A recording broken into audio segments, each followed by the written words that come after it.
Bab 1381, Kendali Jarak Jauh. Upacara penyerahan penghargaan berlangsung sangat lancar. Selain tuan rumah, Badan Intelijen Afrika Selatan, Badan Intelijen Inggris, dan Kedutaan Besar Tiongkok juga turut hadir dalam upacara tersebut. Zhao Yu dan Miao Kun berhasil menerima medali dan berbagai penghargaan dari pejabat tinggi kedua negara. Setelah upacara, keduanya menghadiri jamuan makan yang khusus disiapkan untuk mereka dan menikmati malam yang indah. Keesokan paginya, mereka menaiki pesawat pribadi yang disediakan oleh South Africa Airlines dan pulang dengan gembira. Kekhawatiran Zhao Yu tidak beralasan. 2 mobil sport terbaik yang diberikan pemerintah Inggris kepada mereka akan dikembalikan bersama dengan pesawat pribadi mereka, dan mereka tidak akan mengenakan biaya pengiriman apapun. Bagaimana, Zhao Yu? Apakah kamu mengerti sekarang? Di pesawat, Miao Kun berkata kepada Zhao Yu, itu pilihan terbaik untukmu dan aku. Sekarang seluruh dunia tahu bahwa berlian itu telah dikembalikan kepada pemilik aslinya, tidak akan ada seorang pun yang menentang kita dan negara kita lagi. Zhao Yu mengangguk dengan serius. Untungnya, kami tidak terpukau oleh berlian-berlian itu. Jika kami membawa berlian-berlian itu kembali ke Tiongkok, bukan hanya akan menimbulkan masalah bagi kami, tetapi negara kami juga akan terpengaruh. Oleh karena itu, hanya dalam menghadapi benar dan salah yang besar kita harus membuat pengorbanan yang besar. Miao Kun mulai bertindak seperti seorang bos. Hehehe, dia tertawa. Aku membawamu keluar untuk melihat dunia. Kamu harus berterima kasih kepadaku dengan benar. Hehe. Biasanya, Zhao Yu akan membalas dengan lebih dari 100 kata. Namun, pada saat itu, sesuatu yang tidak terduga terjadi, dan Zhao Yu menutup mulutnya dengan patuh. Itu karena dia menyadari bahwa sistem ajaib di otaknya akhirnya bereaksi. Ketika dia membukanya, dia melihat bahwa heksagram, langit dan bumi, yang telah tergantung di antarmuka pusat sistem selama hampir 10 hari akhirnya berakhir. Itu sudah berakhir. Akhirnya berakhir. Zhao Yu menghela napas panjang dan segera membukanya untuk melihat lebih dekat. Sistem menunjukkan bahwa Zhao Yu telah mencapai tingkat penyelesaian super tinggi sebesar 647% untuk petualangan ini, dan dia telah menerima 10 perangkat khusus dan 2 perangkat kelas atas. Di antara perangkat khusus itu, selain serum serbaguna, alat pacu jantung, pesawat tak terlihat, dan perangkat lainnya, Zhao Yu akhirnya mendapatkan 3 pesawat tak terlihat yang selama ini diimpikannya. Zhao Yu merasa lega. Meskipun 10 perangkat itu tidak banyak, semuanya adalah perangkat khusus yang paling ia butuhkan. Dalam hal emas, tentu saja perangkat itu jauh lebih baik daripada hadiah sebelumnya. Tanpa pesawat, Zhao Yu takut akan sulit menghindari helikopter di pulau itu. Setelah menyimpan 10 perangkat khusus, Zhao Yu membuka 2 perangkat kelas atas. Salah satunya adalah bola evakuasi darurat. Berkat bola evakuasi darurat itulah Zhao Yu berhasil menghindari tembakan senapan mesin. Kalau tidak, dia pasti sudah mati sekarang. Sekarang setelah dia memperoleh bola penghindar risiko, dia tentu saja sangat gembira. Awalnya, dia mengira bahwa alat peraga kelas atas lainnya adalah bola evakuasi darurat. Namun, ketika dia membukanya, dia melihat alat baru yang disebut kasaya yang tak terlihat. Persetan. Ketika melihat nama itu, Zhao Yu sangat terkejut hingga mengerutkan alisnya. Jika melihat kembali pengantarnya, hasilnya sesuai dengan yang diharapkannya. Setelah menggunakan item ini, pengguna dapat bertahan hidup di luar angkasa atau lingkungan yang mirip dengan luar angkasa selama 1 jam. Cek. Zhao Yu tidak terkejut dengan perangkatnya, melainkan dengan kepribadian sistemnya. Bro sistem, apa maksudnya memberiku benda ini? Jangan bilang kalau nanti bumi tidak bisa beroperasi lagi, kamu masih ingin aku pergi ke luar angkasa untuk bermain. Kamu sungguh hebat. Setelah memeriksa perangkatnya, Zhao Yu kembali ke antarmuka utama dan menyadari bahwa dia telah memperoleh lebih dari 6.000 poin petualangan melalui heksagram langit dan bumi yang besar. Dia tidak hanya mendapatkan kembali poin yang telah dihabiskannya untuk alat penguat, tetapi dia juga membuat total poinnya mencapai 9.532 poin. Dia akan mencapai 10.000 poin dan naik level lagi. Alhasil, rasa penasarannya pun meningkat. Ia benar-benar ingin tahu seperti apa jadinya jika sistem ajaib itu ditingkatkan sekali lagi. Apakah akan ada heksagram yang lebih kuat daripada heksagram alam semesta di masa depan? Atau dapatkah sistem akhirnya memberinya alat ofensif atau pembunuh seperti pedang laser yang tak terkalahkan? Jika saat itu tiba, mari kita lihat siapa yang dapat menghentikanku, agen khusus Zhao Yu. Hahaha. Hahaha. Memikirkan hal ini, Zhao Yu tidak dapat menahan tawa. Hei, bocah kecil, bisakah kau tidak tertawa seperti itu? Miao Kun melihat senyum konyol Zhao Yu dan tidak bisa menahan diri untuk tidak memarahinya. Kalau kau tertawa seperti itu, aku khawatir kau sedang melakukan hal yang tidak baik. Sambil berbicara, ia segera membuka kopernya dan mengeluarkan berlian biru pemberian Afrika Selatan kepadanya. Cih, Zhao Yu melirik ayah mertuanya, lalu mengabaikannya dan terus memeriksa sistemnya. Akhirnya, ketika dia memeriksa lagi area heksagram, dia menemukan bahwa area puisi heksagram telah dibekukan lagi. Sistem mengingatkannya bahwa area heksagram hanya akan dipulihkan setelah 20 hari. Mustahil. Selama itu, Zhao Yu mengira sistemnya akan dalam masa pendinginan setelah heksagram Qiankun, tapi dia tidak menyangka sistemnya akan dalam masa pendinginan selama berhari-hari. Tetapi, Zhao Yu memikirkannya dengan serius. Ini sebenarnya ide yang bagus. Dia dapat menggunakan waktu ini untuk mengisi kembali energinya dan memperkuat kebugaran fisiknya. Zhao Yu lalu berkata kepada Miao Kun, ayah mertua, karena masalah berlian sudah sepenuhnya terselesaikan, kamu harus segera mencari seseorang untuk memberiku pelatihan khusus saat kita kembali. Miao Kun meletakkan berlian biru dengan hati-hati dan berkata kepada Zhao Yu dengan serius, kamu telah memecahkan kasus sebesar itu. Apa gunanya berlatih dengan kemampuanmu? Saat kau kembali, kau bisa pergi bekerja tanpa aku melapor. Kenapa kau berlatih?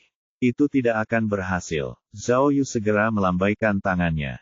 Saya tidak harus mengikuti aturan. Saya hanya berpikir bahwa jika saya ingin tampil lebih baik di masa depan, saya harus mempelajari lebih banyak keterampilan. Oh, apakah kamu begitu berdedikasi? Baiklah, kata Miao Kun. Beristirahatlah selama 2 hari setelah kamu kembali, dan aku akan mengirim instruktur terbaik untuk melatihmu. Bagus. Kalau begitu, Zhao Yu bertanya lagi, kasus pembunuhan lukisan cat minyak Prancis, bagaimana menurutmu? Lagi, Miao Kun memutar matanya dan berkata, sama sekali tidak. Kasus berlian baru saja berakhir. Kamu tidak dapat mengambil misi apapun untuk saat ini, terutama tidak bertemu dengan para detektif di Pulau Keajaiban. Mereka pandai dalam segala hal, tetapi mereka berpikiran sempit dan memandang rendah orang yang lebih kuat dari mereka.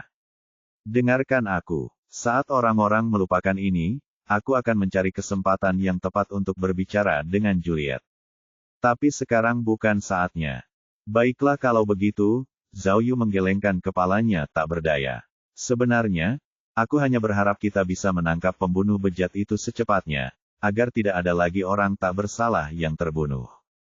Baiklah, Miao Kun merenung sejenak, lalu berkata, baiklah, korban asing juga manusia. Bagaimana dengan ini? Miao Kun menyarankan, aku bisa membantumu menghubungi Juliet dan memintamu untuk membantu mereka menganalisis kasusnya, tetapi kamu tidak bisa pergi ke Perancis dan membahayakan dirimu sendiri. Baiklah, setuju. Zhao Yu mengangguk dengan cepat. Itu kesepakatan. Sebenarnya, aku sudah punya beberapa ide tentang kasus ini. Persetan denganku. Kau terlalu hebat, bukan? Miao Kun hampir menjatuhkan kopernya.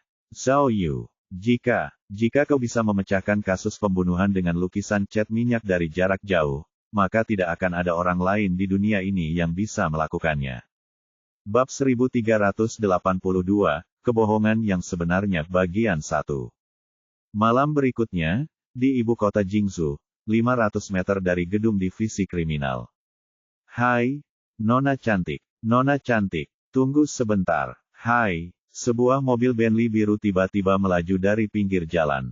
Pengemudinya adalah seorang pria tampan.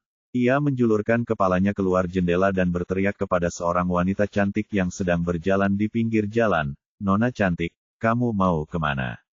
Aku bisa mengantarmu. Dia menunjuk mobil super mewahnya dan berkata dengan bangga, Bentley Continental seharga 6 juta yuan baru saja disebutkan. Saya pikir mobil ini cocok dengan temperamen Anda. Ayo, masuk ke mobil. Kakak akan mengajakmu bermain. Si cantik anggun di pinggir jalan adalah seorang wanita muda dengan tinggi 1,7 meter dan kepala jamur. Dia memiliki bentuk tubuh yang sempurna dan sikap yang gagah berani. Dia berjalan dengan aura yang agung. Benar saja, wanita cantik ini adalah Xuanji, Miao Ying. Miao Ying mengendarai Volkswagen Phaetonnya setiap hari, tetapi dia tiba-tiba menerima telepon dari Zhao Yu hari ini, yang memintanya untuk menemuinya di sebuah restoran. Karena restoran itu tidak jauh dari divisi kriminal, mereka berjalan kaki ke sana. Dia tidak menyangka akan menemui pemandangan seperti itu saat sudah setengah jalan. Karena sedang terburu-buru ingin menemui Zhao Yu, Miao Ying awalnya tidak memerhatikannya dan terus berjalan maju. Dia bahkan tidak melihat ke arah mobil Bentley seharga 6 juta yuan itu. Hei, tidak mungkin, cantik. Kau tidak tahu apa yang harus dilakukan. Pria tampan di dalam mobil terus mengikuti mereka. Dia menepuk pintu mobil dan berkata, ayo, aku akan pergi ke pesta kelas atas malam ini. Aku jamin kau akan bersenang-senang. Ayo, masuk ke mobil, cantik. Ayo. Fiuh, gangguan dari pengemudi yang tidak bermoral itu akhirnya membuat Miao Ying gelisah. Tiba-tiba dia menghentikan langkahnya, matanya masih menatap lurus ke depan, tetapi tangan kanannya sudah mengepal. Dia berpikir tentang berapa lama waktu yang dibutuhkan untuk ambulans tiba setelah dia meninjunya. Namun, pria yang mengendarai Bentley itu tidak tahu bahwa dia dalam masalah. Dia mengira Miao Ying sedang berjuang dalam pikirannya, jadi dia mengambil setumpuk RMB di tangannya dan berkata, ayo, ikut aku, dan semua uang ini milikmu. Awalnya, Miao Ying merasa masih bisa mengendalikan diri, tetapi ketika tiba-tiba melihat pria nekat ini mengeluarkan setumpuk uang untuk menghinanya, dia tidak bisa menahan amarahnya. Dia tidak bisa lagi menahan amarahnya dan hendak memukulnya. Namun, saat Miao Ying hendak bergerak, tiba-tiba dia mendengar deru mesin. Suaranya memekakkan telinga, dan semakin dekat. Detik berikutnya, sebuah mobil sport abu-abu perak yang sangat menarik perhatian tiba-tiba berhenti di depan Bentley. Aku akan memotong. Pengemudi Bentley terkejut dan segera menginjak rem. Berdengung. Mobil sport itu sengaja menginjak pedal gas, mengembuskan asap tebal yang menyemprot ke seluruh Bentley. Apa-apaan ini? Pengemudi Bentley itu melepas kacamata hitamnya dan mengamati mobil sport di depannya dengan saksama. Meskipun dia mengenali logo Aston Martin, dia belum pernah melihat desain seperti itu. Pada saat ini, pintu mobil sport terbuka tanpa suara, dan Zhao Yu, yang mengenakan jas, melangkah keluar. Dia memegang buket besar bunga mawar di tangannya. Melihat penampilan Zhao Yu yang mendominasi, Miao Ying tidak dapat menahan diri untuk tidak tertegun. Wahaha, Zhao Yu tertawa terbahak-bahak, lalu datang di depan Miao Ying dan memberikan bunga itu padanya. Sayang, kita benar-benar ditakdirkan. Kita sepakat untuk bertemu di restoran, tetapi kita bertemu di jalan. Zhao Yu, Miao Ying mengambil bunga itu dengan kaget, lalu menunjuk ke mobil sportnya dan bertanya, di mana kamu mendapatkan mobil ini? Oh, Zhao Yu menjawab dengan cepat. Itu adalah versi ONE 77 terbaru yang dibuat khusus oleh Aston Martin. Hanya ada 5 unit di dunia. Pada prinsipnya, mobil-mobil itu belum meninggalkan pabrik. Tetapi Ratu Inggris meninggalkan pabrik lebih awal untuk memberi saya penghargaan atas layanan saya yang luar biasa. Ayo, Zhao Yu menarik Miao Ying ke mobil sport. Lihat apakah mobil ini sesuai dengan seleramu. Pada saat ini, pengemudi Bentley yang canggung itu melotot ke arah Zhao Yu dan berkata, Ratu Inggris, dan Aston Martin. Kamu benar-benar tahu cara menyombongkan diri. Jadi bagaimana jika itu mobil sport, berapa harganya? Harga pabrik mobil ini adalah 70 juta RMB. Zhao Yu tampaknya dapat mendengar kata-kata pengemudi, dan dia segera berkata kepada Miao Ying, mesin inhalasi alami 7.3L, V12, menyelesaikan akselerasi 0,100 km per jam dalam 3,5 detik, dan kecepatan tertinggi dapat mencapai 384 km per jam. Apa-apaan ini? Pengemudi Bentley itu akhirnya tercengang. Oh, Miao Ying menatap Zhao Yu tanpa ekspresi, lalu menatapnya dengan tatapan yang sangat mencurigakan. Kamu, apa yang kamu rencanakan kali ini? Kamu. Miao Ying memiliki banyak hal untuk ditanyakan kepada Zhao Yu, tetapi melihat ada orang di tempat kejadian, dia tidak punya pilihan selain memegang bunga dan masuk ke mobil sport Zhao Yu dengan anggun. Kenapa? Setelah Zhao Yu duduk di kursi pengemudi, dia menoleh ke arah pengemudi Bentley dan bertanya, apakah anak itu mengganggumu? Fiuh, Miao Ying menarik napas dalam-dalam dan mengangkat tinjunya. Jika kamu datang sedetik lebih lambat, dia pasti sudah menelepon 120. Kamu menyelamatkannya. Zhao Yu meletakkan tangannya di kemudi, menggelengkan kepalanya, lalu menasihati, Miao, bukannya aku ingin mengkritikmu. Kita semua adalah polisi dari divisi kriminal. Badai macam apa yang belum pernah kita alami. Kau tidak boleh begitu impulsif. Kita ini orang-orang yang jujur. Kita tidak bisa bersikap perhitungan dengan sampah seperti ini. Bahkan jika kau memukulnya, kau tidak akan bisa mengubah apapun selain mendatangkan masalah bagi dirimu sendiri. Saat Zhao Yu mencoba membujuknya, pengemudi Bentley di belakangnya mulai tidak sabar. Dia membunyikan klakson, mendesak Zhao Yu untuk segera melajukan mobilnya karena menghalangi jalannya. Kau melihatnya, Miao Ying mengendus bunga itu dan menggelengkan kepalanya ke arah Zhao Yu. Mana sifat pemarahmu? Pergi, pergi, pergi. Tidak ada gunanya merayuku. Zhao Yu menyalakan mobil sambil tersenyum dan melaju dengan mantap. Dia kemudian berkata dengan tenang, aku bukan aku yang dulu. Tidak perlu marah karena masalah sepele seperti itu. Bas, Didi. Zhao Yu sudah melajukan mobilnya, tetapi pengemudi Bentley itu masih berpikir bahwa Zhao Yu mengemudi terlalu lambat, jadi dia terus membunyikan klakson dengan keras. Miao Ying menatap Zhao Yu, matanya penuh ketertarikan. Tidak apa-apa, tidak apa-apa. Zhao Yu mengemudikan mobil dengan mantap, dan mulutnya seakan-akan melantunkan, aku orang yang jujur. Aku tidak marah, tidak marah. Ibu ada di sini. Pengemudi itu mengumpat. Ketika dia melihat ada jarak di antara kedua mobil itu, dia mempercepat lajunya dan melaju di jalan samping, mencoba menyalip Zhao Yu. Akan tetapi, saat ia baru saja menambah kecepatan, Zhao Yu tiba-tiba memindahkan mobilnya ke posisi mundur, dan mobil Aston Martin berwarna perak itu bagaikan anak panah yang lepas dari busurnya, melesat lurus ke arah Bentley. Pengemudi Bentley itu ketakutan setengah mati dan dengan cepat memutar setir untuk menghindari mobil itu. Akibatnya, mobil itu menabrak bahu jalan Greenbelt, dan seluruh bagian depan mobil terbalik. Mobil sport Zhao Yu sangat lincah. Tepat saat mereka hendak bertabrakan, Zhao Yu tiba-tiba berbelok dan mobilnya menghindar di trotoar. Ledakan, ledakan. Bentley yang bernilai 6 juta yuan terbalik dan jatuh ke sabuk hijau. Zhao Yu menginjak gas, keluar dari jalur pejalan kaki, dan kemudian menggeser bagian depan mobil ke sisi lain. Kemudian, Zhao Yu bersiul, dan Aston Martin itu melaju pergi, menghilang dalam sekejap mata. Bab 1383, Kebohongan yang sebenarnya bagian 2. Di ruang privat sebuah restoran mewah, Zhao Yu memegang tangan Miao Ying dan bertanya, mengapa kamu tidak tampak terkejut sama sekali? Jangan bilang kamu sudah tahu bahwa aku tidak akan mengampuni orang yang melecehkanmu. Sebelum kamu masuk ke mobil, kamu melihat bahu jalan Greenbelt 3 kali. Kamu pasti sedang mengukur tinggi bahu jalan dan apakah kamu bisa menghentikan Bentley. Setelah itu, kamu melihat ketinggian penyeberangan pejalan kaki untuk mengukur ketinggian mobil sport dan mengganggu mundurnya Bentley.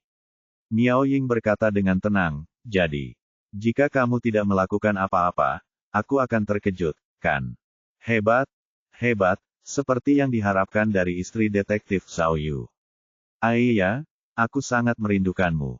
Zhao Yu tertawa jahat dan segera mengulurkan tangannya, ingin memeluk wanita cantik itu dan bermesraan dengannya, tapi Miao Ying dengan mudah melepaskan diri dan berkata dengan serius. Zhao Yu, mari kita mulai. Katakan yang sebenarnya, kemana ayahku membawamu? Apakah menurutmu aku tidak mengerti perilakunya? Kau jelas tidak menghadiri jamuan makan biasa, kan? Ini, Zhao Yu mendengar Miao Ying menyebutkan masalah sensitif ini dan tidak bisa menahan perasaan canggung. Bagus. Kalian benar-benar bersekongkol satu sama lain. Kalian bahkan menyembunyikannya dariku, Nona Miao marah. Yah, istilah ular dan tikus sepertinya tidak tepat, kan? Zhao Yu menganalisis dengan serius, yang satu adalah ayahmu, yang satu lagi adalah suamimu. Karena kita berada di perahu yang sama, menurutmu kamu ini apa? Pergilah ke neraka. Miao Ying sangat marah hingga tertawa. Aku tidak peduli. Jika kamu tidak mengatakan yang sebenarnya hari ini, jangan pernah berpikir untuk pergi. Cek. Zhao Yu mengerutkan kening dalam-dalam. Miao Ying memang wanita yang tangguh, karena dia masih berbicara dengan gaya yang mendominasi. Akan tetapi, karena Zhao Yu telah mengambil inisiatif untuk berkencan dengan Nona Miao, tentu saja dia sudah sepenuhnya siap.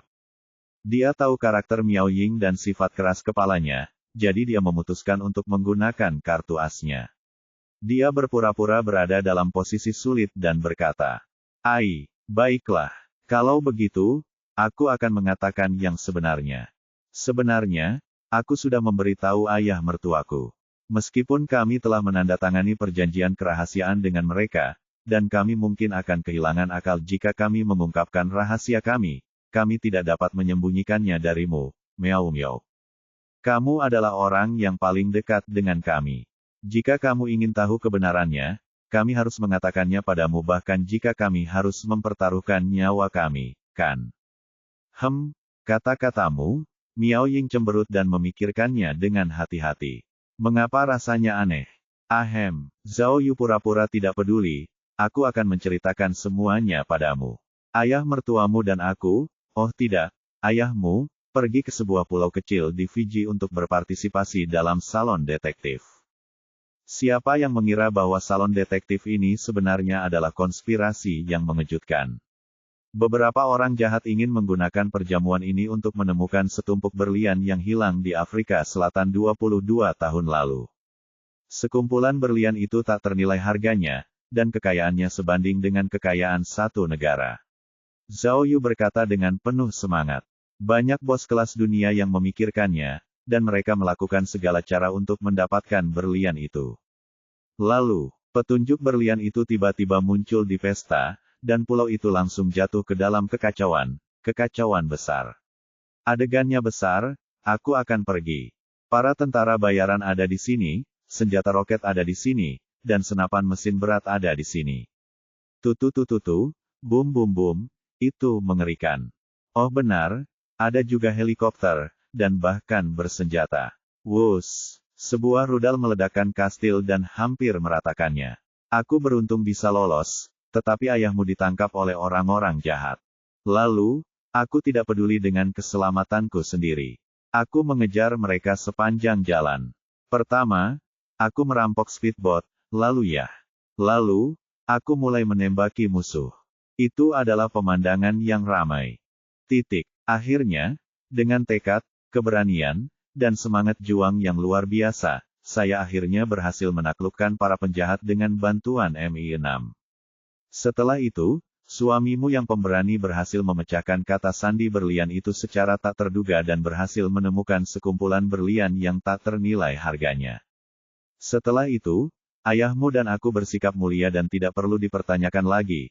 Jadi kami mengembalikan berlian-berlian itu kepada rakyat Afrika Selatan dan pemerintah Inggris. Setelah itu, sebagai ucapan terima kasih, mereka memberi kami 2 berlian biru dan 2 Aston Martin.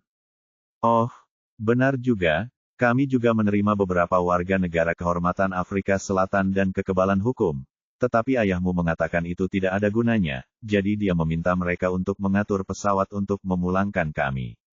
Pesawat itu pesawat pribadi, dan bahkan mobil spotnya ada di sini. Tidak ada biaya pengiriman. Hehehehe. Zhao Yu tertawa bodoh, lalu bertanya penuh harap, jadi, Miao, apakah kamu mengerti sekarang? Setelah Zhao Yu selesai berbicara, Miao Ying tercengang. Udara di ruangan itu sepertinya telah dibekukan oleh angin dingin bersuhu minus 55 derajat Celcius. Begitu dinginnya sehingga Miao Ying tidak dapat bereaksi selama setengah menit. Aku tahu aku luar biasa, tapi kumohon padamu, jangan memujiku lagi.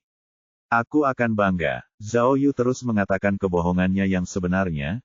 Ngomong-ngomong, ayahmu juga mengatakan bahwa penampilanku kali ini luar biasa. Terutama saat aku berhasil mengalahkan setengah dari pasukan teroris sendirian, menjatuhkan helikopter bersenjata sendirian, dan melawan teroris di bawah air. Semua ini membuat lelaki tua itu sangat puas. Jadi, dia ingin aku bergabung dengan dinas rahasianya dan membantu mereka memecahkan beberapa kasus internasional yang melibatkan kepentingan nasional. Dia ingin aku menjadi petugas Interpol. Zhao Yu berkata, tentu saja, dia takut aku tidak akan bisa beradaptasi dengan pekerjaan baru, jadi dia akan berada di sana untuk sementara waktu. Baiklah, baiklah. Pada saat ini, Miao Ying akhirnya mengerti apa yang sedang terjadi. Dia segera memegang tangan Zhao Yu dan berkata dengan serius, aku mengerti semuanya. Kau hanya mengada-ada. Sebenarnya, kau hanya ingin memberitahuku bahwa ayahku ingin merampasmu dari divisi kriminal. Miao Ying menggelengkan kepalanya. Apakah itu benar-benar perlu? Aku tidak menentangmu untuk bergabung dengan dinas rahasia, jadi mengapa kau harus mengarang cerita yang tidak dapat diandalkan? Naskah seorang penulis skenario. Ini. Zhao Yu menyeka keringatnya, bertingkah seperti anak kecil yang telah melakukan kesalahan. Untuk menebus kesalahannya, dia mengeluarkan berlian biru berkilau itu dan meletakkannya di depan Miao Ying. Aku akan pergi. Nona Miao adalah orang yang tahu betapa berharganya permata ini. Dia langsung mengerutkan kening dan menyeringai, mendesah dalam kesedihan dan kemarahan. Aku memintamu untuk membeli Bentley, tetapi kamu tidak memberiku satu pun. Sebaliknya, kamu membeli begitu banyak barang bagus untuk Zhao Yu. Kau benar-benar tidak peduli dengan modalmu. Untuk merekrut Zhao Yu, kau membelikannya mobil sport, dan sekarang kau ingin membelikannya batu safir. Benarkah? Itu bukan batu permata, itu berlian. Zhao Yu menjelaskan. Namun, Miao Ying menyambar berlian itu darinya dan memasangnya di jarinya tanpa ragu. Dia berkata, ayahku tetap membelinya, jadi aku akan memakainya saja. Hei, wah, cantik sekali. Semakin aku melihatnya, semakin aku menyukainya. Miao Ying menatap berlian itu dengan saksama dan bergumam, batu safir sebesar itu, pasti harganya paling tidak $1 juta, kan? Sebuah berlian. Itu jelas sebuah berlian, oke. Berlian biru. Jantung Zhao Yu tiba-tiba berdebar kencang, namun kemudian dia berpikir, lupakan saja, berlian itu kan untuk Miao Ying, jadi biarkan saja. Bagaimanapun, kebohongannya yang hebat itu berhasil. Selama Miao Ying tidak lagi mengejar masalah pulau ajaib itu, dia dan Miao Kun bisa merasa tenang. Benar sekali. Zhao Yu tiba-tiba teringat sesuatu dan bertanya pada Miao Ying, Miao, apa yang terjadi di divisi kriminal selama beberapa hari aku pergi? Cepat ceritakan padaku. Tidak, aku tidak melakukannya. Miao Ying memainkan berlian di tangannya dan berkata, belum ada kasus besar akhir-akhir ini. Aku hanya ingin kau segera kembali. Aku hanya berbohong padamu. Petik 2. Zhao Yu terdiam. Beberapa detik kemudian, dia teringat sesuatu. Dia segera mengeluarkan ponselnya dan berkata kepada Miao Ying, divisi kriminal tidak memiliki kasus apapun. Tetapi saya memiliki kasus misteri internasional di sini. Saya ingin tahu apakah Anda tertarik untuk melihatnya. Oh, mendengar bahwa Zhao Yu memiliki kasus internasional, Miao Ying segera berhenti memainkannya dan bertanya, kasus apa? Oh, aku mendengarnya di sebuah salon detektif. Kemudian, Zhao Yu membuka informasi di ponselnya dan menunjukkannya kepada Miao Ying. Dia tersenyum misterius dan berkata, ini adalah kasus pembunuhan berantai dengan lukisan cat minyak yang muncul di Perancis. Bagaimana, Nona Miao? Zhao Yu tersenyum cerah. Mari kita bahas malam ini, oke. Bab 1384, Bab 1383 Kasus Aneh.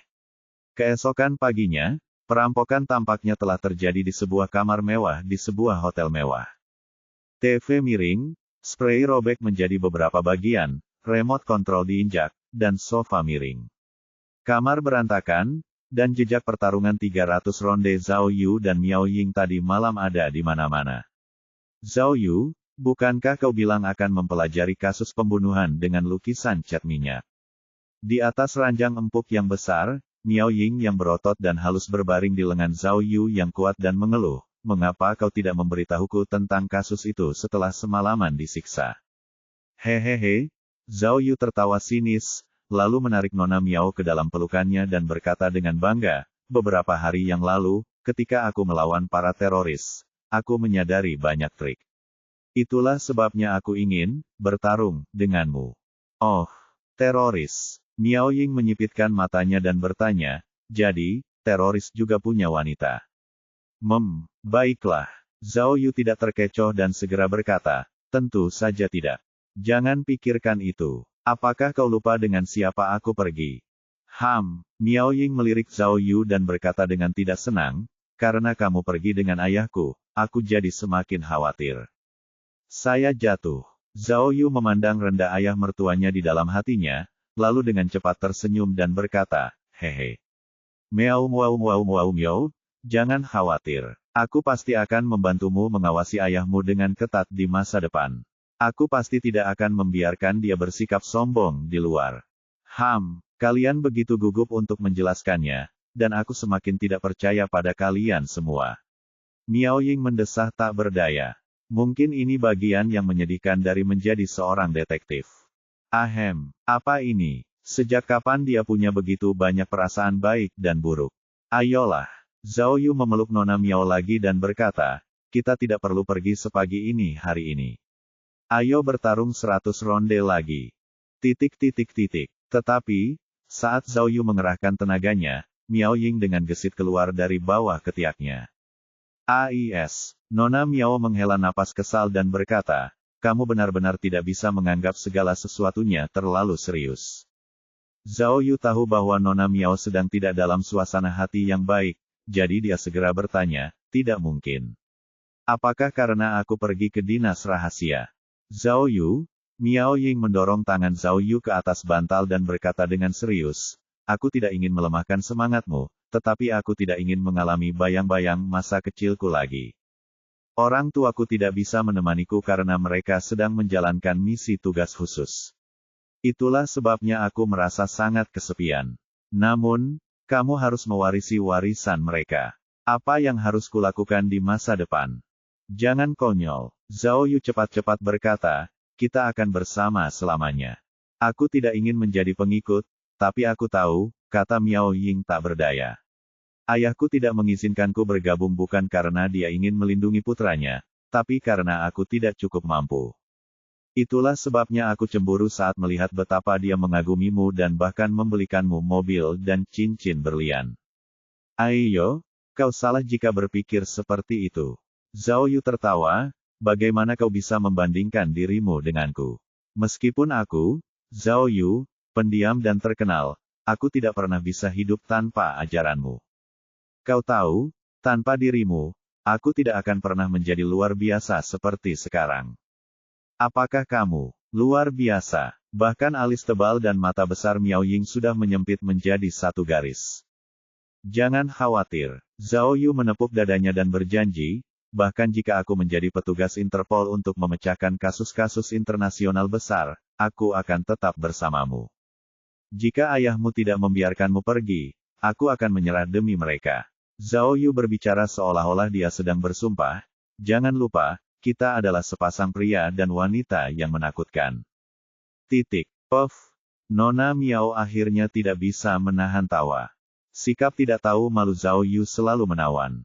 Baiklah, Miao Ying melingkarkan lengannya di leher Zhao Yu dan cemberut. Ingat apa yang kau katakan. Katanya, jangan khawatir, aku, Zhao Yu, tidak pernah menepati janjiku. Hahaha.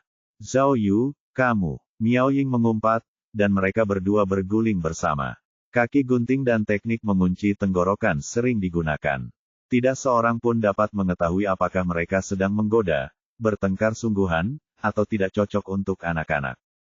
Setelah lebih dari 10 putaran, Miao Ying akhirnya mendorong Zhao Yu ke samping, lalu turun dari tempat tidur dan berkata sambil terengah-engah. Baiklah, baiklah. Aku sudah selesai, aku sudah selesai. Aku yakin, oke. Kemudian, dia membuka ponsel Zhao Yu dan menunjukkan kepadanya kasus pembunuhan dalam lukisan cat minyak. Ayo, mari kita lihat kasus ini. Oh, oke. Zhao Yu terengah-engah saat ia melepaskan stoking Miao Ying dari lehernya. Kemudian, ia menoleh dan kakinya untuk melihat informasi kasus dengan Miao Ying. Faktanya, ada perbedaan budaya yang sangat besar antara orang asing dan AS. Miao Ying menenangkan dirinya dan berkata dengan serius, jika kamu tidak memahami karakteristik budaya setempat, kamu dapat membayangkan sulitnya memecahkan kasus tersebut. Juga, fakta bahwa polisi setempat tidak dapat memecahkan kasus ini selama bertahun-tahun sudah cukup untuk menunjukkan bahwa kasus ini lebih rumit dari yang kita duga.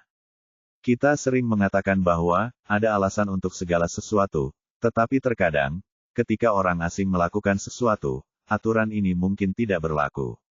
Miao Ying menunjuk ke foto aneh tempat kejadian perkara dan berkata, misalnya, dalam kasus ini, mungkin alasan pembunuh melakukan pembunuhan bukanlah balas dendam atau penyimpangan.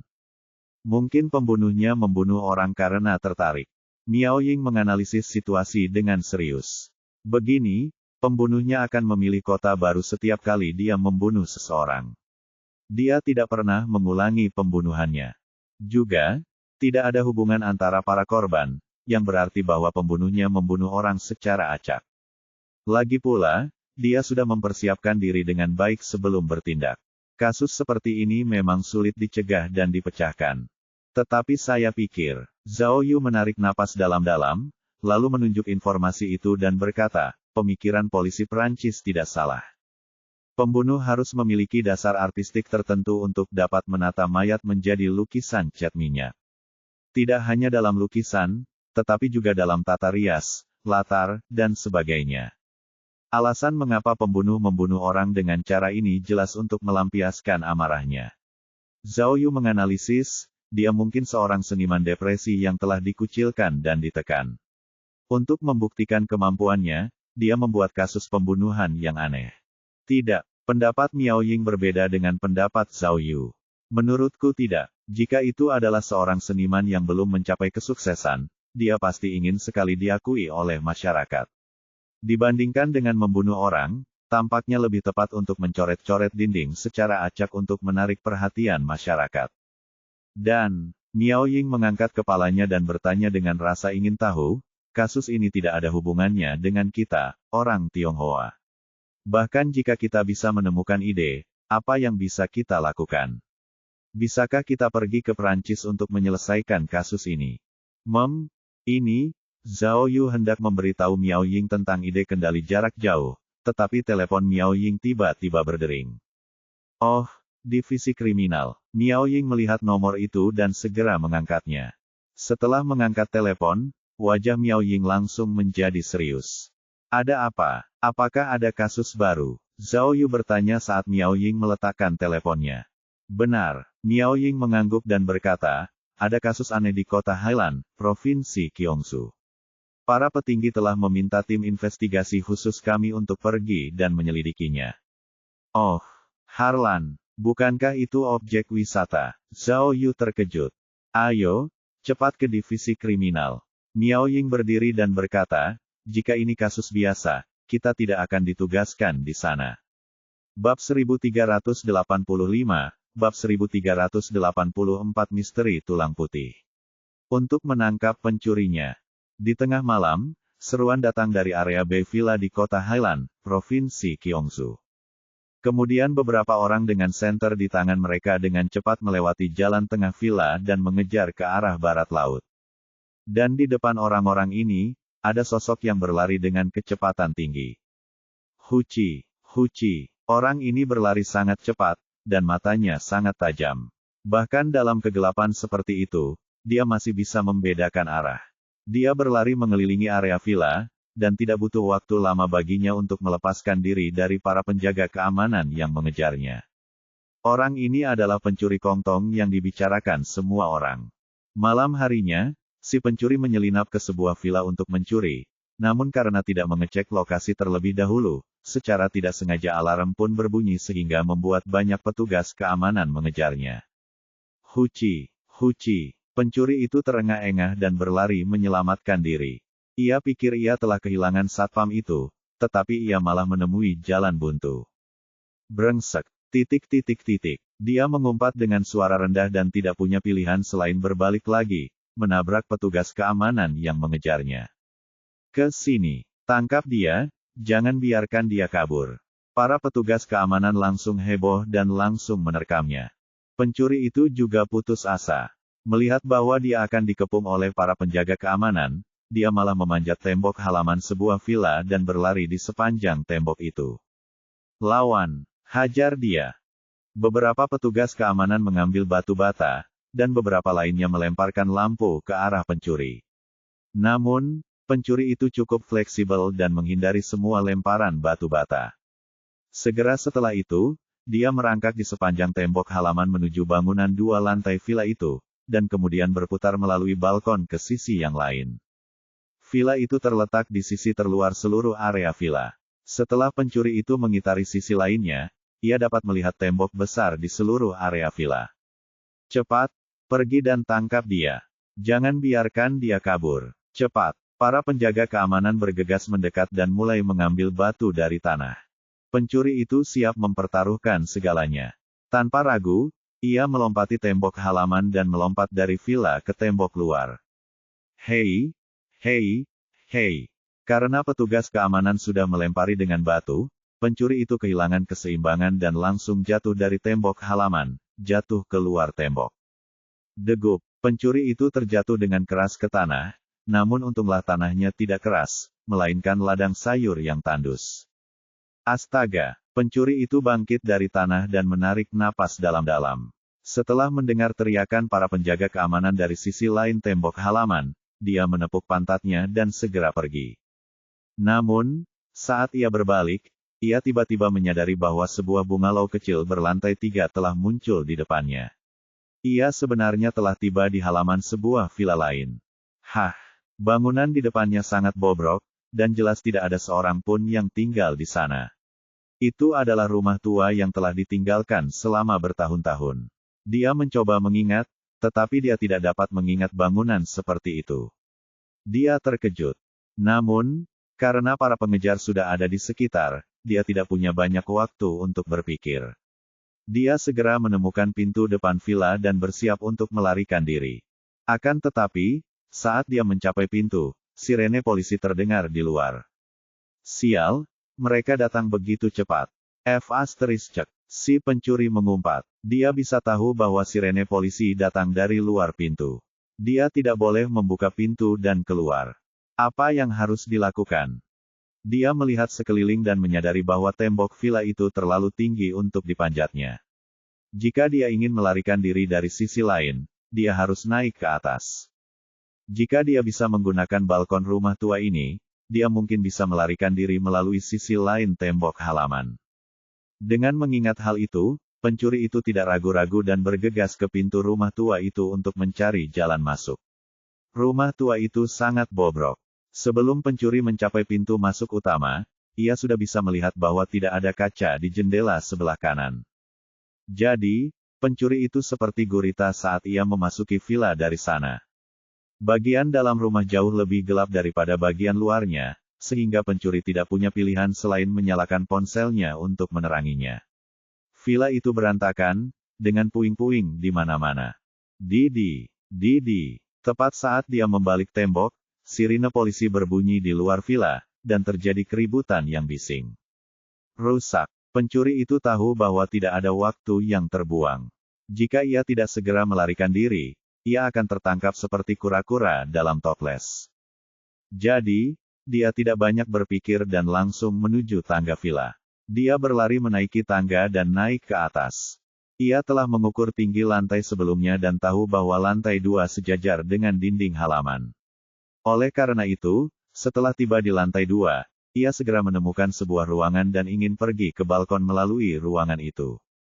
Namun, betapa terkejutnya dia, kamar yang dipilihnya secara acak itu terkunci dan tidak bisa dibuka. Brengsek, pencuri itu mengumpat. Saat itu, dia seharusnya pergi ke rumah-rumah lain untuk mencoba. Namun, di saat putus asa, dia tiba-tiba muncul dengan kekuatan dahsyat dan benar-benar membawanya dengan bahunya, sehingga pintu kamar ini terbuka. Ledakan. Saat pintu diketuk, pencuri menerobos masuk ke dalam rumah dan hampir terjatuh ke tanah. Hah! Tiba-tiba, si pencuri menyadari ada sesuatu yang salah. Dia tidak pernah menyangka bahwa ruangan itu akan menjadi gelap gulita. Tak lama kemudian, saat ia merasakan perbedaan suhu, ia menyadari bahwa cahaya di ruangan itu sebenarnya dipancarkan oleh lilin. Mustahil. Pencuri itu tercengang. Ketika dia mengangkat kepalanya lagi dan melihat semua yang ada di ruangan itu, dia begitu takut sehingga jiwanya terbang keluar dari tubuhnya dan kulit kepalanya mati rasa. Aduh! Teriakan ketakutan pencuri itu langsung bergema di seluruh rumah tua itu. Di malam yang gelap dan sepi itu, teriakan itu terdengar sangat tragis dan mengerikan. 2 hari kemudian, di kantor polisi Harlan. Zhao Yu menyeruput kopinya sambil membaca laporan kasus. Jadi, tanyanya kepada kapten polisi kriminal yang menangani kasus itu, pencurinya tidak melarikan diri pada akhirnya, kan? Kapten polisi kriminal adalah seorang pria paruh baya berkulit gelap. Namanya Li Yanxia. Dia masih menjalani perawatan mental di rumah sakit. Aku khawatir dia benar-benar ketakutan. Sebenarnya, asisten Kapten Li menyela, bukan hanya pencurinya, tetapi juga petugas polisi yang menemukan tempat kejadian perkara sedikit banyak terkena dampaknya. Detektif Zhao yang hebat, tolong jangan tersinggung. Li Yanxia melirik asistennya, lalu dengan cepat menjelaskan kepada Zhao Yu, ini pertama kalinya kami melihat tempat kejadian perkara yang begitu menakutkan di Harlan. Zhao Yu berkata dengan bangga, aku masih kurang olahraga. Itu hanya kerangka. Apa masalahnya? Kuncinya adalah, Li Yanxia berkata dengan ekspresi malu, latarnya terlalu menyeramkan. Ada begitu banyak wajah hantu, monster, totem, dan sebagainya. Itu terlalu menyeramkan. Apa yang kukatakan? Meskipun ini film horor, tidak seperti ini, kan? Ya, asisten itu tidak dapat menahan diri untuk tidak berkata, tulang-tulang putih itu tidak menakutkan, tetapi tulang-tulang putih di altar, tidak ada yang pernah melihatnya. Itu terlalu menakutkan. Ini seharusnya, Zhao Yu melihat foto tempat kejadian perkara dan berkata, semacam upacara keagamaan. Kalian masih terlalu tidak berpengalaman. Zhao Yu mulai bertindak sok hebat. Pikirkan saja, itu hanya kerangka, bukan mayat. Apa masalahnya? Lagi pula, karena tulang-tulang itu berwarna putih, itu berarti orang yang meninggal itu sudah lama meninggal. Ditambah lagi dengan fakta bahwa tulang-tulang putih itu diletakkan di rak yang mirip dengan altar, kemungkinan besar itu adalah semacam upacara pengorbanan. Mungkin ini bahkan tidak bisa dianggap pembunuhan. Oh, Kapten Li dan asistennya mengangguk, terkesan dengan analisis Zhao Yu. Akan tetapi, kekaguman mereka hanya bertahan selama 5 detik, dan Zhao Yu ditampar dengan kejam di wajahnya. Miao Ying tiba-tiba datang membawa laporan dan berkata, Zhao Yu, hasil otopsi sudah keluar. Itu bukan hanya sekumpulan tulang, tetapi tulang 3 orang yang disatukan. Bab 1386, Bab 1385 Rumah Berhantu. Wah, apakah ini lelucon? Aku baru saja melihat. Di kantor sementara kelompok investigasi khusus di kantor polisi kota Highland, suara terkejut Cui Lizu tiba-tiba keluar. Dia mencengkeram pergelangan tangan Miao Ying dengan satu tangan, sambil menatap cincin Miao Ying dengan mata tajamnya. Ini berlian biru. Kakak Miao terlalu berlebihan. Meskipun keluargamu kaya, kamu tidak bisa pamer seperti ini, kan? Oh, Miao Ying bingung, dan anggota tim lainnya juga sangat terkejut. Berlian biru, bukankah itu safir? Miao Ying menyentuh cincin berlian itu dan bergumam, bukankah berliannya agak terlalu besar? Ya Tuhan, kata Cui Lizu, memasang ekspresi iri. Dia menunjuk cincin itu dan berkata, kamu bahkan tidak bisa membedakan permata dari berlian. Kamu harus berhati-hati saat keluar rumah. Berlian biru ini harganya paling tidak 10 juta. Harganya, bahkan lebih mahal dari rumahku. Tidak mungkin. Miao Ying melihat sekeliling dengan kaget, tetapi tidak melihat Zhao Yu. Dia langsung bergumam, jadi itu sangat berharga, ayah. Zhao Yu, tunggu saja. Batuk, batuk, tepat saat Miao Ying bergumam, Zhao Yu tiba-tiba muncul dari belakangnya dan batuk beberapa kali, membuat Miao Ying terkejut. Saya katakan, kalian, kasus. Zhao Yu memasang sikap seperti pemimpin tim dan berkata, mengapa kalian membicarakan cincin itu saat ini? Apakah 10 juta benar-benar masalah besar? Dibandingkan dengan Aston Martin saya, itu masih jauh lebih buruk. Hahaha. Petik 2, petik 2. Semua orang terdiam, dan mereka semua bingung dengan omong kosong Zhao Yu. Baiklah.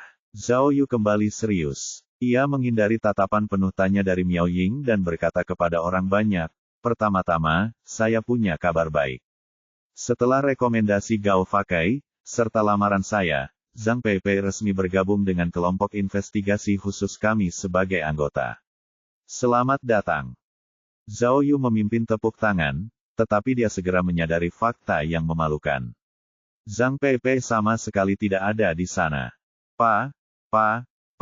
Di antara anggota tim, hanya Zheng Ke yang bertepuk tangan, yang pasti membuat Zhao Yu semakin malu.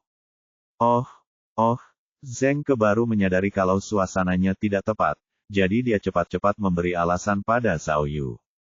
Ketua tim, Peipei masih di ruang otopsi. Batuk-batuk. Zhao Yu hanya bisa menggunakan batuk untuk meredakan rasa malunya. Setelah membolak-balik beberapa halaman laporan otopsi, dia mengerutkan kening dan bertanya kepada Miao Ying, ketua tim Miao, jadi tulang-tulang putih itu milik 3 orang. Tepatnya, tidak kurang dari 3 orang. Begitu kasus itu diangkat, Miao Ying segera berkata dengan serius, menurut pemeriksaan awal, ilmuwan forensik memastikan bahwa anggota tubuh bagian atas, anggota tubuh bagian bawah, dan batang tubuh kerangka itu milik 3 orang yang berbeda. Bagian tubuh yang terkonfirmasi secara visual adalah seorang wanita muda yang belum pernah melahirkan. Usianya antara 23 hingga 26 tahun. Bagaimana dengan keempat anggota tubuhnya? Tanya Zhao Yu. Tidak mungkin untuk mengetahui jenis kelamin anggota tubuh tersebut, tetapi dokter Zhang berhasil mendapatkan DNA lengkap dari tulang-tulangnya, jawab Miao Ying. Kami sedang dalam proses mengekstraknya, tetapi kami akan segera mendapatkan hasilnya. Zhao Yu tiba-tiba teringat sesuatu dan bertanya, itu tidak benar. Anggota tubuh bagian atas, anggota tubuh bagian bawah, dan tubuh bagian atas, lalu. Apakah ada yang hilang? Benar, Miao Ying mengangguk, lalu menunjuk ke laporan otopsi Zhao Yu dan berkata, tidak ada tengkorak yang ditemukan. Hei, ini menarik. Zhao Yu terkejut. Tubuhnya lengkap, tetapi kepalanya hilang. Bagaimana situasinya? Ketua tim, Ran Tao mengerutkan kening dan bertanya dengan rasa ingin tahu, menurutmu apakah ada orang yang menggunakan tulang manusia untuk mengadakan semacam upacara tahayul feodal? Apakah ritual itu tidak berhasil karena tidak adanya tengkorak? Wu Xiumin bertepuk tangan dan berkata, tidak peduli upacara apapun yang diadakan, jika tulang-tulang ini digali dari kuburan, maka kita tidak seharusnya ditugaskan untuk menangani kasus ini. Para petinggi, apakah menurut kalian kita terlalu santai? Ya, ini mengingatkanku pada kasus peti mati gantung, kata Cui Lisu. Kami pikir ada yang membunuh 7 gadis. Namun, pada akhirnya, sebagian besar dari mereka adalah mayat yang dicuri dari krematorium. Tunggu sebentar. Zhao Yu tiba-tiba menghentikan pembicaraan kedua wanita itu dan bertanya lagi kepada Miao Ying, karena data DNA belum dianalisis, bagaimana dokter forensik bisa mengatakan bahwa kerangka itu disatukan oleh lebih dari 3 orang? Saya menilainya berdasarkan pengalaman saya. Miao Ying membuka laporan otopsi dan menunjuk salah satu kalimat. Kerangka manusia ditemukan di ruang rahasia. Sendi-sendi kerangka direkatkan dengan lem super, dan beberapa sendi utama diamankan dengan klip dari sekolah kedokteran. Tekniknya sangat profesional. Namun, ketika dokter forensik membandingkan persendiannya, terlihat jelas bahwa persendian anggota tubuh bagian atas dan bawah serta batang tubuh tidak cocok. Itulah sebabnya mereka menentukan bahwa spanduk tulang itu terdiri dari setidaknya 3 orang atau lebih. Karena ada banyak tulang di badan, dan banyak di antaranya berukuran lebih kecil, saya masih belum dapat mengidentifikasi semuanya. Tapi, tidak ada titik koneksi antara anggota tubuh bagian atas dan bagian bawah, tanya Zhao Yu. Bagaimana kamu bisa tahu bahwa anggota tubuh bagian atas dan bagian bawah milik orang yang berbeda? Setelah mereka menemukan bahwa tulang-tulangnya tidak cocok, dokter forensik secara khusus membuat perbandingan antara anggota tubuh bagian atas dan bagian bawah. Miao Ying berkata, tulang setiap orang memiliki karakteristik yang berbeda, termasuk warna, kepadatan, struktur pertumbuhan, garis pembuluh darah, dan sebagainya. Jadi, mereka dapat yakin bahwa anggota tubuh bagian atas dan bagian bawah mayat tersebut bukan milik orang yang sama. Oh, Zhao Yu memikirkannya dengan serius. Menyatukan satu set tulang putih, tanpa tengkorak, dan menempelkan tulang-tulang itu. Apa yang sedang dia lakukan? Seni kebangkitan yang hebat. Zhang Peipei berkata, Miao Ying melanjutkan, orang yang menempelkan tulang sangat profesional. Setidaknya orang ini tahu banyak tentang tulang manusia. Kurasa, ada poin penting lain dalam kasus ini. Zhao Yu meletakkan laporan otopsi dan berkata dengan serius, menurut para saksi, tempat kejadian perkara itu diatur dalam bentuk pengorbanan yang aneh, dan ada lilin. Karena mereka menyalakan lilin, itu artinya. Zhao Yu berpikir sejenak, lalu berkata, orang yang menaruh tulang-tulang itu kemungkinan besar berada di dekat tempat kejadian perkara. Aduh, ini benar-benar. Kapten Li Yanxia berkata dengan tergesa-gesa, kalau begitu, aku akan pergi mengambil rekaman video milik polisi malam itu dan melihat apakah ada orang mencurigakan di dalamnya. Tunggu, jangan terburu-buru begitu. Zhao Yu menghentikan Kapten Li dan bertanya, mengapa aku tidak melihat pemilik rumah itu di informasi? Oh. Pemilik rumah itu adalah seorang pria Tionghoa yang telah menghilang selama bertahun-tahun. Kapten Li segera menjawab, namanya adalah. Maaf, saya tidak ingat. Nanti saya sampaikan detailnya. Apa, hilang? Zhao Yu mengerutkan kening. Ceritakan padaku situasi umumnya terlebih dahulu. Oh, tempat itu bernama Taman Langit. Itu adalah bangunan villa pantai pertama di kota Hailan. Kapten Li menjelaskan, pada waktu itu, orang-orang yang tinggal di sana semuanya adalah taipan kaya, seperti petinggi perusahaan dan warga Tionghoa perantauan yang telah kembali ke Tiongkok. Namun masa-masa indah itu tidak berlangsung lama. Kemudian, karena polusi lingkungan dan beberapa fasilitas yang sudah tua, rumah-rumah itu perlahan-lahan rusak, dan banyak rumah kosong tak berpenghuni muncul. Itu rumah kosong. Orang-orang suka menyebarkan rumor dan mengarang cerita buruk, seperti hantu. Bahkan pengembangnya tidak berani menyentuhnya, dan rumah itu tetap kosong sampai hari ini. Dan, kata Kapten Li secara misterius, rumah yang diserang itu kebetulan adalah rumah hantu yang paling terkenal dan cemerlang di Taman Surgawi. Bab 1387, Tengkorak yang Hilang. Sial, tidak mungkin. Rantau adalah orang pertama yang mengungkapkan pendapatnya. Kasus peti mati gantung sudah cukup aneh, dan sekarang ada kasus tulang putih di menara hantu. Baiklah, berhentilah membuat masalah. Kata Cui Lizu, tidak ada hantu di dunia ini. Hantu semuanya tersembunyi di dalam hati manusia. Sebenarnya yang paling menakutkan itu manusia, bukan hantu. Lihat, dia menunjuk foto tulang-tulang itu dan berkata, ini hanya tumpukan tulang. Apa yang perlu ditakutkan? Aku tidak membual, kata Cui Lizu dengan percaya diri. Jika aku pencurinya, aku pasti lebih jahat darinya. Itu benar-benar menakutkan, untung saja kau tidak mati ketakutan. Cek, kerumunan langsung bersorak. Zhao Yu terdiam. Mengapa Cui Lizu berbicara semakin mirip denganku? Apakah ini ritme menyelesaikan masa magangnya?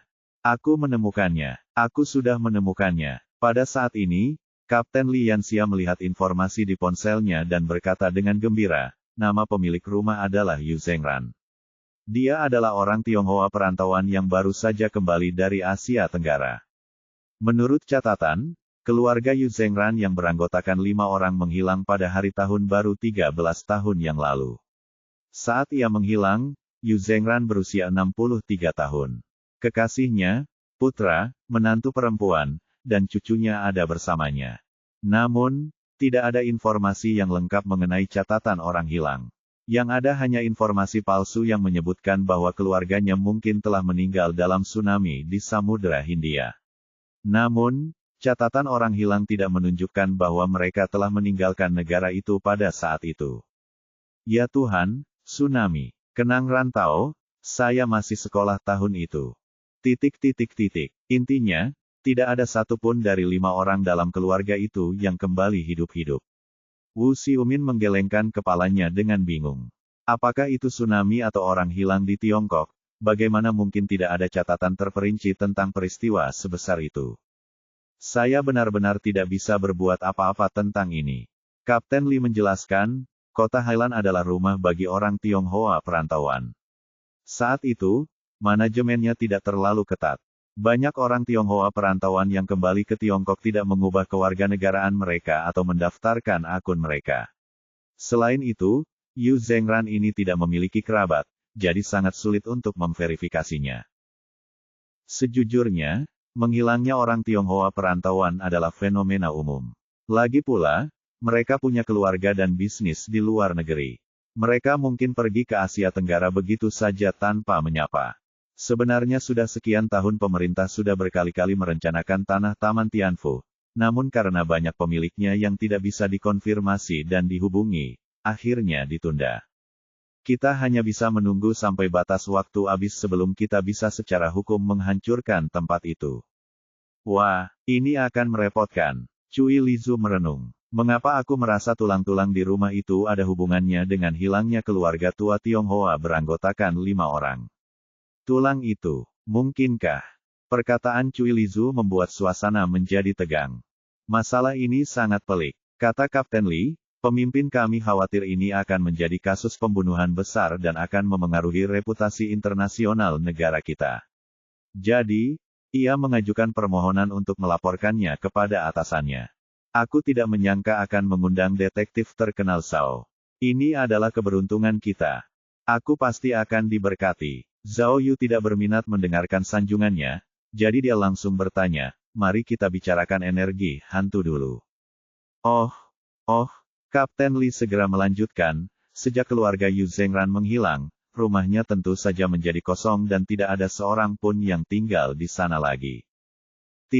Konon katanya dulu orang-orang sering mendengar suara-suara atau melihat sosok-sosok hantu di rumahnya.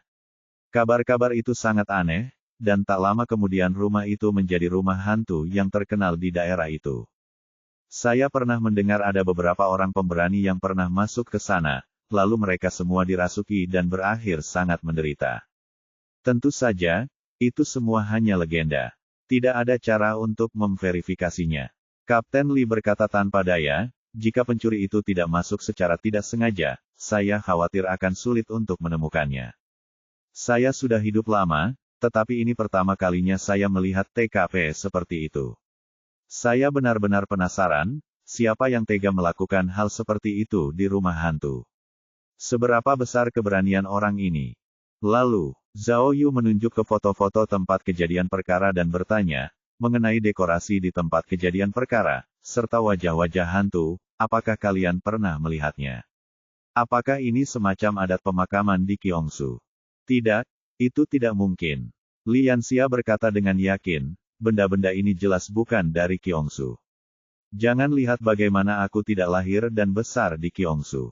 Dalam beberapa dekade terakhir, aku belum pernah melihat desa atau desa yang memiliki benda-benda seperti itu. Ketua tim, saya sudah menyelidikinya, kata Zheng Ke. Salah satu wajah hantu di tempat kejadian perkara mirip dengan agama Poto di Asia Tenggara. Agama Poto. Apa-apaan ini? Zhao Yu bingung. Poto adalah salah satu cabang agama Hindu. Pada awal abad ke-20, agama ini populer di Asia Tenggara, tetapi setelah pecahnya Perang Dunia II, hanya sedikit orang yang mempercayainya lagi. Tetapi, meskipun mirip, tidak banyak informasi tentangnya, kata Zheng Ke sambil menggelengkan kepalanya. Kita tidak bisa memastikan bahwa tempat kejadian perkara kasus tulang putih itu pasti berhubungan dengan agama Poto. Baiklah kalau begitu, kata Zhao Yu di tempat. Kamu harus mempelajari ibu mertua ini. Meskipun kita tidak bisa memastikan apakah kasus tulang putih itu adalah kasus pembunuhan atau bukan, kita harus menganggapnya sebagai kasus pembunuhan. Baiklah, tidak masalah. Zheng Ke langsung setuju. Sejak dia menjalin hubungan dengan Zhang Peipei, Zheng Ke menjadi lebih termotivasi. Selanjutnya, aturan lama yang sama. Kata Zhao Yu, Kaku, pergi kunjungi para saksi dan berikan pencuri itu penilaian psikologis. Cui, pergilah ke tempat kejadian perkara dan kumpulkan informasi tentang rumah hantu itu, kata Zhao Yu kepada Cui Lisu. Baik itu rumor atau kabar burung, kumpulkan semuanya. Oke. Cui Lisu memberi isyarat tangan. Rantao dan Cui Lisu akan pergi bersama, kata Zhao Yu kepada Rantao. Tapi tugas utama kalian adalah mengumpulkan rekaman video pengawasan di area TKP. Ingat, baik di tempat umum maupun pribadi, jangan lepaskan rekaman video apapun. Tersangka kemungkinan besar ada di kamera pengawas itu. Tidak masalah. Rantao menyeka telapak tangannya dengan gembira dan bersemangat untuk mencoba. Ketua tim Miao, ikut aku. Zhao Yu melambaikan tangan ke arah Miao Ying. Kita ke ruang otopsi dulu untuk melihat tulang-tulangnya, baru ke TKP. Miao Ying mengangguk puas. Pengaturan Zhao Yu persis seperti yang diinginkannya. Namun, saat semua orang bersiap untuk bertindak, Kapten Li Yanxia tiba-tiba menerima telepon. Apa? Kapten Li mengerutkan kening dan bertanya melalui telepon, apakah dia sudah gila?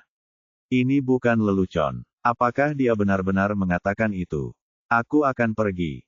Setelah menutup telepon, Kapten Li segera melapor kepada Zhao Yu, Detektif Zhao, ada yang aneh terjadi. Pencuri itu baru saja sadar dan mengulangi apa yang dialaminya malam itu. Namun, orang itu bersikeras bahwa kerangka itu memiliki kepala. Bab 1388, Bab 1387 kerangka yang tidak biasa. Hei, aku tidak salah lihat, kan? Zhao Yu dan Miao Ying baru saja memasuki ruang otopsi kantor polisi Highland ketika mereka melihat seorang kenalan lama. Mata Zhao Yu membelalak saat dia bertanya, Gao, kenapa kamu ada di sini? Oh, Gao Fakai, yang sedang memeriksa tulang-tulang di kamar mayat pusat, berkata dengan acuh tak acuh, Peipei telah resmi dipindahkan ke kelompok investigasi khususmu. Sebagai gurunya, aku harus membantu muridku. Cek, orang tua memang punya banyak sopan santun. Zhao Yu tertawa dan menggelengkan kepalanya. Dokter Zhang bukan orang luar. Apa kau takut kita akan menindasnya? Ya, Gao Fakai, jangan khawatir. Miao Ying tertawa dan berkata, Peipei adalah pacar Zheng Ke. Bahkan tanpa kita, Zheng Ke akan menjaganya dengan baik. Ketua tim Zhao, ketua tim Miao, Zhang Peipei, yang berada di sebelah mereka, akhirnya angkat bicara, jangan dengarkan omong kosong tuanku. Aku baru saja mengalami beberapa masalah teknis dan aku takut tidak bisa mengatasinya, jadi aku memanggil tuanku untuk membimbingku. Oh, tidak mungkin, kan? Zhao Yu tampaknya telah memahami sesuatu dan bertanya, ada begitu banyak hal yang bisa dikatakan tentang kerangka. Bukankah itu hanya disatukan oleh 3 tulang manusia? Apakah ada masalah teknis? Bukan hanya ada masalah, tapi juga tidak mudah dipecahkan. Meskipun dia mengenakan topeng, jelas terlihat bahwa dia memiliki ekspresi serius di wajahnya. Jelas bahwa dia menganggap serius kerangka itu. Tahukah kamu? Gao Fakai menunjuk ke arah mayat-mayat itu dan berkata, berdasarkan pemeriksaanku saat ini, komponen aktif dalam ketiga tulang ini sangat tinggi. Sangat berbeda dengan kerangka-kerangka yang pernah kita temukan sebelumnya. Apa? Komponen aktif tinggi, aktif. Zhao Yu merenung sejenak, matanya dipenuhi dengan keterkejutan. Mungkinkah, maksudmu mereka semua mati belum lama ini? Benar. Gao Fakai mengangguk dan berkata, Detektif Zhao, selamat. Kita telah menemukan kasus sulit lainnya. Ada pepatah yang mengatakan, seseorang memiliki 2 kehampaan. Tulang orang dewasa normal terdiri dari 1 bagian bahan organik dan 2 bagian bahan anorganik. Kombinasi sempurna keduanya membuat tulang kita keras dan lentur. Tetapi, Gao Fakai mengangkat kepalanya dan berkata dengan serius, tulang-tulang yang kami temukan dalam kasus investigasi kriminal sebagian besar adalah tulang-tulang yang sudah busuk. Sebagian besar zat organiknya sudah hilang, dan hanya zat anorganik yang tersisa, yaitu tulang-tulang yang keras. Namun, kerangka di depan kita adalah kebalikannya. Molekul aktif di tulang sangat tinggi, begitu tingginya sehingga seolah-olah orang yang meninggal baru saja meninggal. Astaga, mendengar ini, Zhao Yu dan Miao Ying tidak dapat menahan diri untuk tidak saling memandang dengan heran. Bagaimana ini bisa terjadi? Miao Ying bertanya dengan heran, bagaimana mungkin orang yang baru saja meninggal hanya memiliki setumpuk tulang? Mungkinkah? Miao Ying tidak melanjutkan, karena hal-hal dalam pikirannya terlalu kejam untuk dijelaskan. Pada saat yang sama, Zhao Yu juga dengan cepat berpikir tentang cara cepat mengubah tubuh menjadi tulang. Pada permukaan kerangka, saya mendeteksi komponen seperti asam sorbarat dan trietanol. Komponen ini menunjukkan bahwa tersangka menggunakan larutan pembersih dengan efek anti-korosi untuk membersihkan kerangka. Dan itu sangat bersih. Aku akan memotong. Zhao Yu tidak bisa menahan diri untuk tidak menggigil. Dia merasakan suhu di ruang otopsi telah turun lebih dari 10 derajat.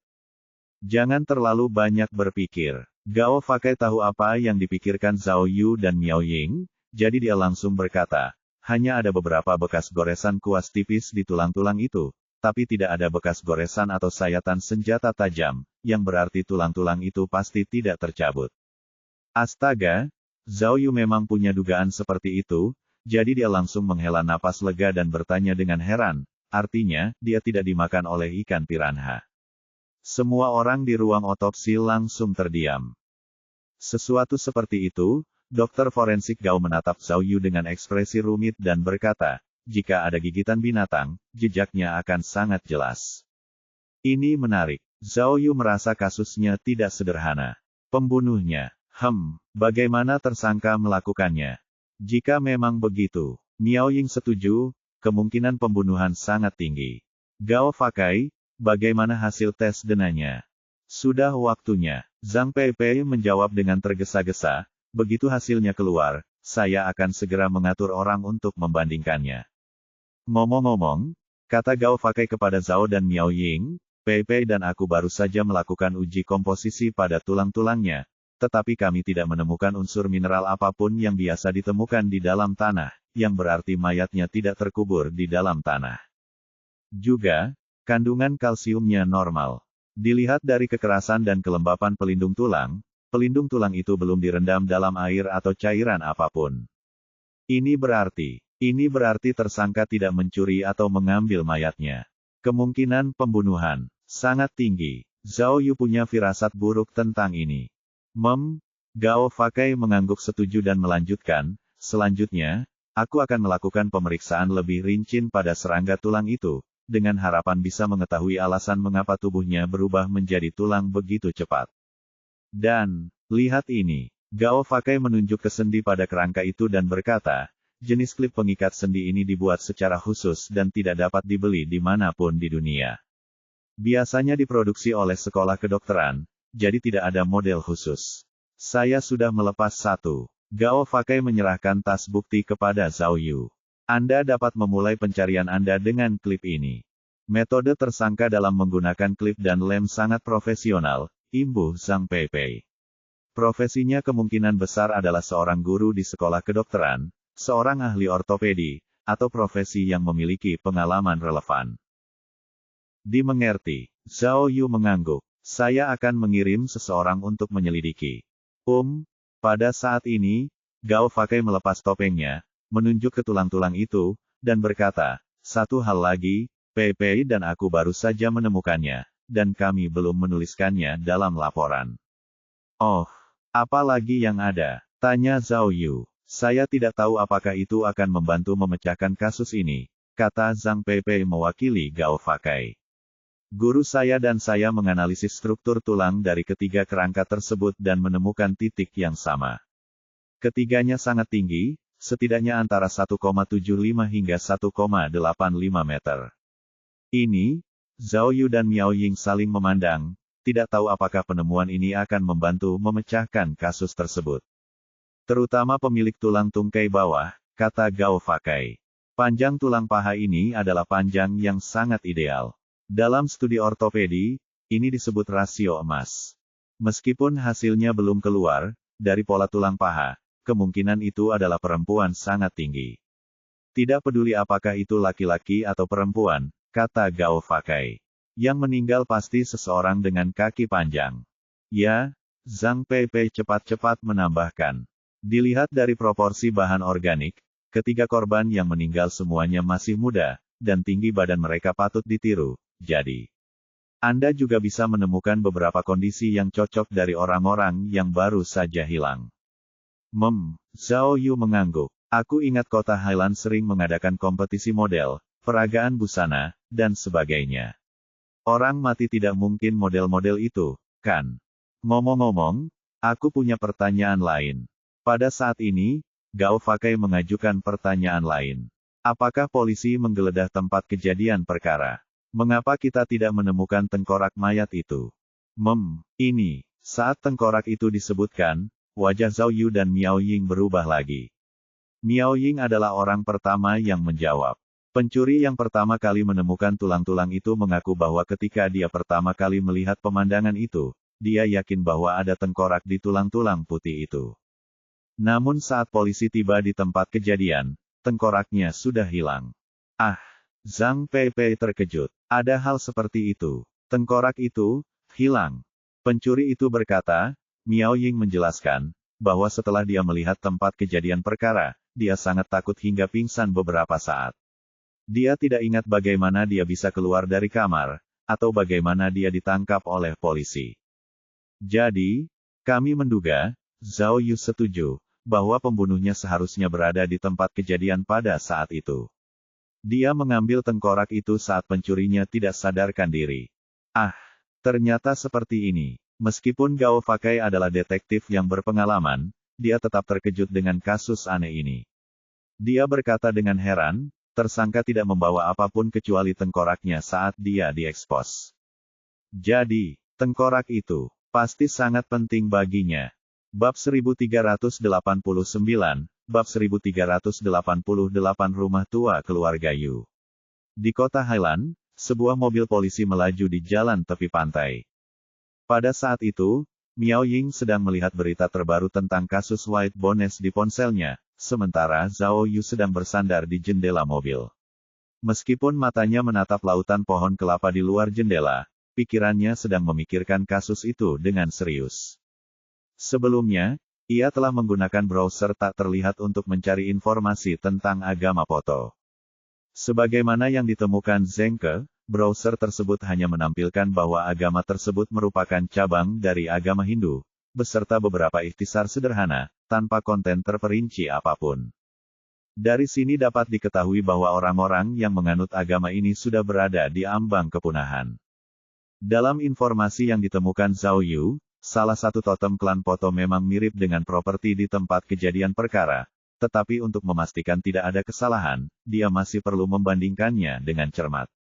Oleh karena itu, Zhao Yu memutuskan untuk pergi ke tempat kejadian perkara untuk memeriksanya sendiri. Cek. Saat dia membuka benda itu, dia memandang antarmuka heksagram yang sedang dalam masa pendinginan dengan rasa menyesal. Kasus White Bones telah muncul, tetapi sistem keajaibannya masih dalam tahap pendinginan. Tampaknya dia hanya bisa mengandalkan kekuatannya sendiri untuk memecahkan kasus ini.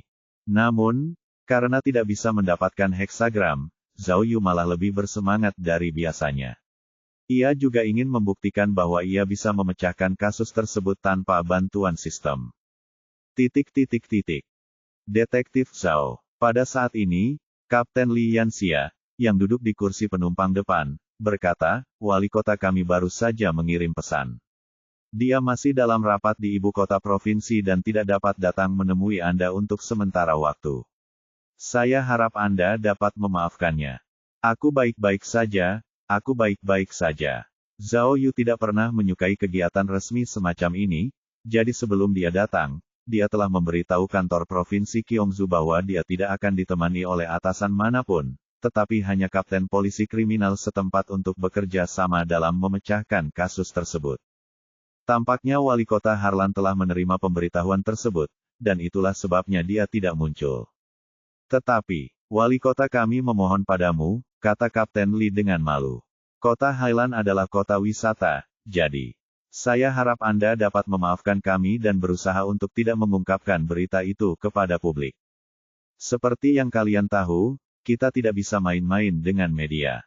Jika berita utama, tulang ditemukan dalam kasus rumah berhantu di kota Highland, tiba-tiba muncul, maka kepanikan akan segera menyebar ke seluruh kota, dan bahkan provinsi. Kita bergantung pada perjalanan untuk bertahan hidup. Kita tidak sanggup menanggung akibatnya. Zhao Yu berkata dengan acuh tak acuh, di mataku, hanya ada kasusnya. Aku hanya bisa berjanji bahwa aku akan berusaha sebaik mungkin untuk memperhatikan metodenya, tetapi selain itu, aku tidak bisa menjanjikan apapun kepada siapapun. Ya.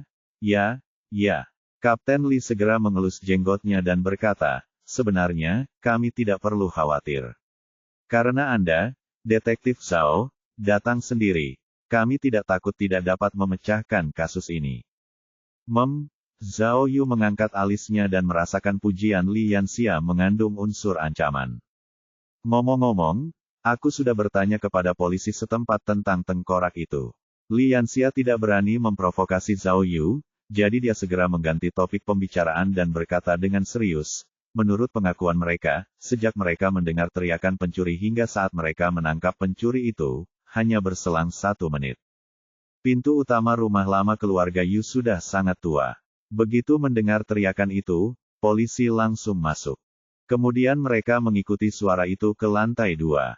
Di tengah jalan, mereka melihat pencuri yang sedang berlari panik. Beberapa polisi menyerbu ke depan dan menangkap pencuri itu.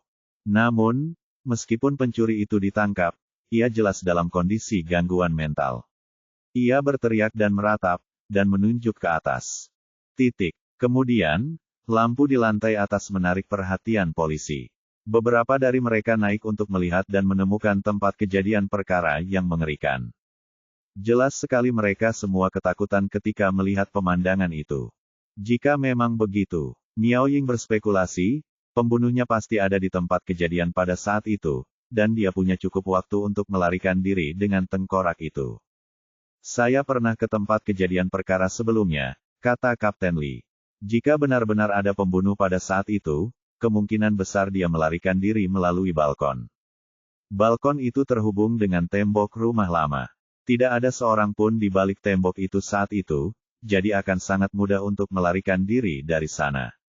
Tengkorak, mengapa kau mengambil tengkorak itu? Gerutu Zhao Yu. Oh, benar juga. Kapten Lee tiba-tiba teringat sesuatu dan buru-buru berkata, kami menemukan beberapa kerabat Yu Zhengran di Kabupaten Lixiang. Meskipun mereka agak jauh, mereka masih sangat dekat. Urutan DNA seharusnya dapat mencerminkannya. Saya sudah menghubungi mereka. Selama kita bisa mendapatkan DNA mereka, kita bisa memverifikasi apakah Bai Gu adalah keluarga Yu Zhengran. Meskipun Zhao Yu mengangguk, dia merasa kemungkinan ini tidak tinggi. Dokter forensik Gao mengatakan bahwa komponen aktif dalam tulang itu tinggi, dan mereka semua adalah orang muda. Lalu, bagaimana dengan istri Yu Zhengran?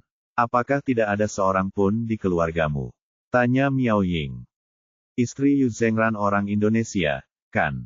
Li Yanxia berkata, oh, dia juga bisa jadi orang Filipina. Bagaimanapun, dia orang asing dan belum bisa diverifikasi untuk saat ini. Yu Zhengran adalah satu-satunya yang berhasil mendapatkan kewarganegaraannya sendiri saat itu. Keluarganya tidak pernah pindah kembali. Kami hanya berhasil menemukan alamat di Kuala Lumpur, Malaysia. Butuh waktu untuk memverifikasinya.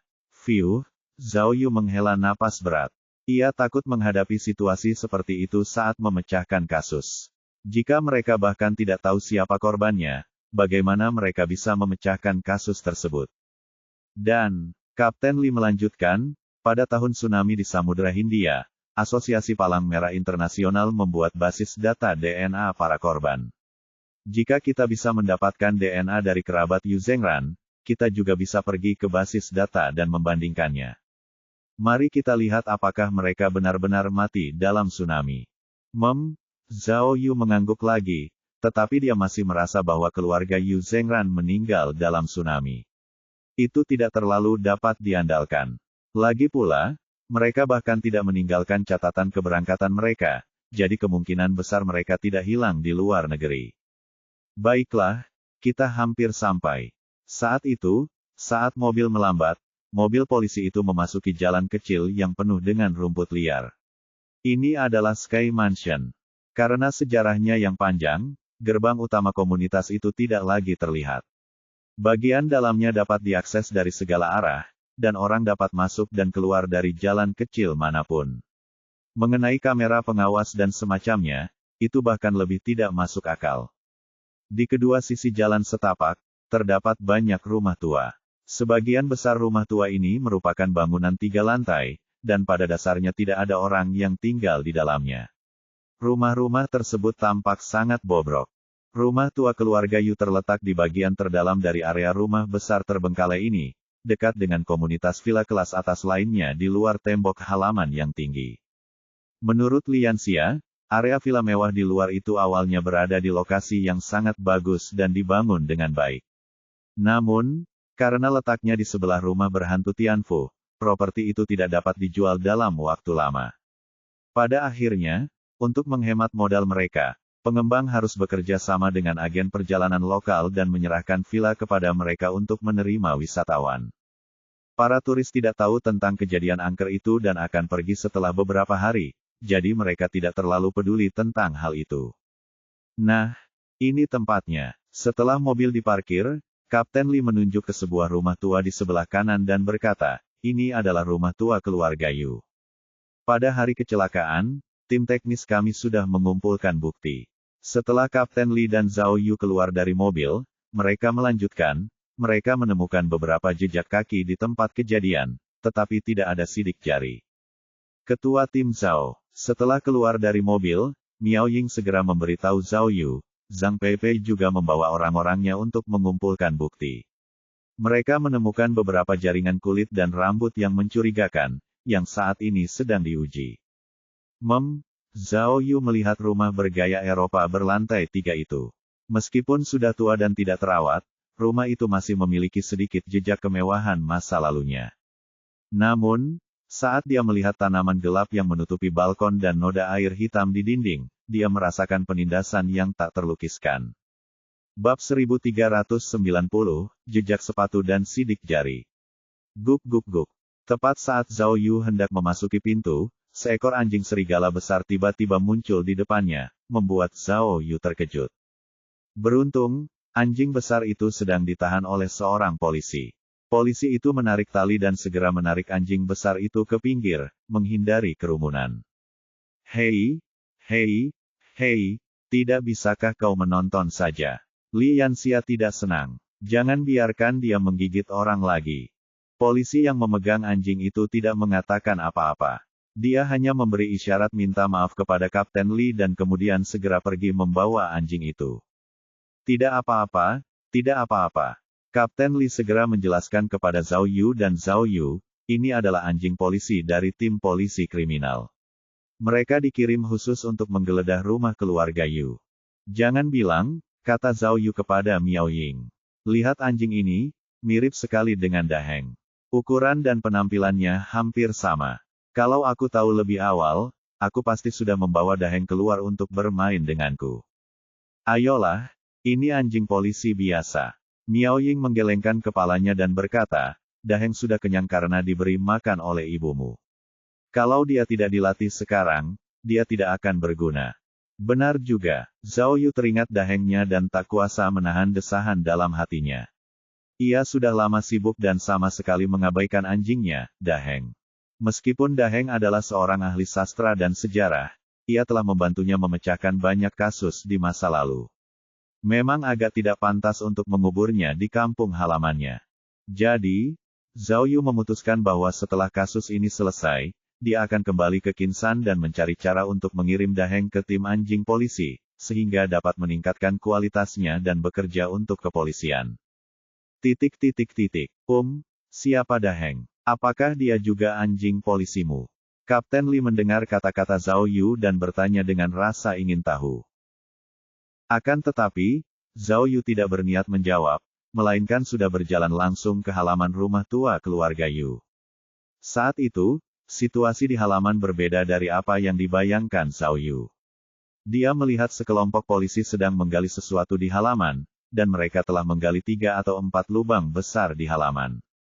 Oh, Kapten Li segera menjelaskan, sebelum Anda datang, tim polisi kriminal kami memutuskan untuk melihat apakah ada sesuatu yang terkubur di halaman. Zhao Yu mengangguk sedikit, tetapi dia sedikit tidak senang. Ini karena tanah telah digali sebelum dia sempat memeriksa situasi di halaman. Ini mungkin menyebabkan dia kehilangan beberapa petunjuk. Namun, tidak ada masalah dengan pendekatan yang dilakukan oleh kepolisian kriminal setempat. Lagi pula, tim investigasi khusus baru menerima pemberitahuan sehari setelah kejadian. Sebelumnya, kasus ini ditangani oleh Satuan Reserse Kriminal Polres setempat, sehingga penggalian tanah sudah sesuai prosedur. Selain itu, tim teknis sudah memeriksa dan mendapatkan barang bukti sebelum melakukan penggalian, jadi seharusnya tidak ada yang terlewat. Sayang sekali, Ketua Tim Li Yanxia melihat Zhao Yu menatap halaman dengan linglung, dan berkata tanpa daya, sejauh ini, kami belum menemukan apapun. Sepertinya tersangka tidak mengubur mayatnya di sini. Zhao Yu melihat sekeliling halaman dan bertanya kepada Kapten Li, apakah kamu menemukan tanda-tanda orang yang tinggal di rumah itu? Mendengar pertanyaan Zhao Yu, mereka bertiga berbalik menuju bangunan tua 3 lantai yang menyeramkan itu. Tidak, jawab Kapten Li, kami sudah menggeledah semua rumah, ruang bawah tanah, dan gudang. Semuanya kosong, tetapi kami tidak menemukan tanda-tanda orang tinggal di sana. Oh, Zhao Yu merenung sejenak, lalu berkata, maksudnya, tersangka yang menaruh tulang-tulang itu tidak tinggal di sini sama sekali. Dia hanya menemukan kamar di sini. Jika aku ingin hidup, aku hanya bisa tinggal di kamar yang sama dengan tulang-tulang putih, kan? Tapi, kata Kapten Li dengan ekspresi rumit, kau akan tahu begitu melihat pemandangannya. Di kamar itu, tidak ada tempat tidur kecuali meja tempat tulang-tulang itu diletakkan. Jika kamu ingin tinggal di sini, aku khawatir kamu hanya bisa tidur di lantai. Setelah selesai berbicara, Li Yanxia benar-benar takut dengan kata-katanya sendiri hingga menggigil. Tidur dengan tulang putih, tidak peduli bagaimana dia mendengarnya, itu menyeramkan. Sambil berbicara, mereka bertiga memasuki aula lantai 1 rumah tua itu. Karena pintu dan jendela ditutupi tanaman, cahaya di aula itu sangat redup. Di aula, ada beberapa anggota tim teknis yang sedang mencari sesuatu dengan saksama. Ketika mereka melihat Zhao Yu dan 2 orang lainnya, mereka segera menyerahkan penutup sepatu dan sarung tangan kepada mereka. Setelah berganti pakaian, Zhao Yu tidak memperhatikan banyak hal, namun mengikuti Kapten Li menaiki tangga ke lantai 2.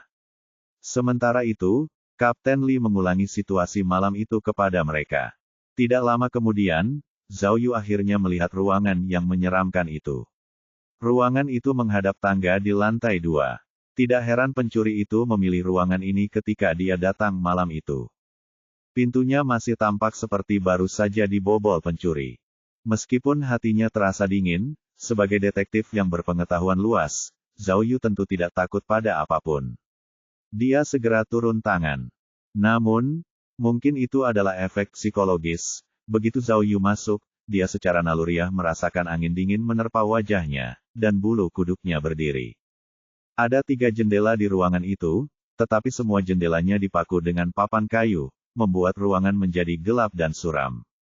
Aku akan melakukannya. Pada saat ini, Kapten Li berjalan mengitari altar di ruangan itu dan sampai di bagian terdalam ruangan. Dia mengulurkan tangan dan membuka pintu kecil. Saat sinar matahari bersinar masuk, ruangan menjadi terang.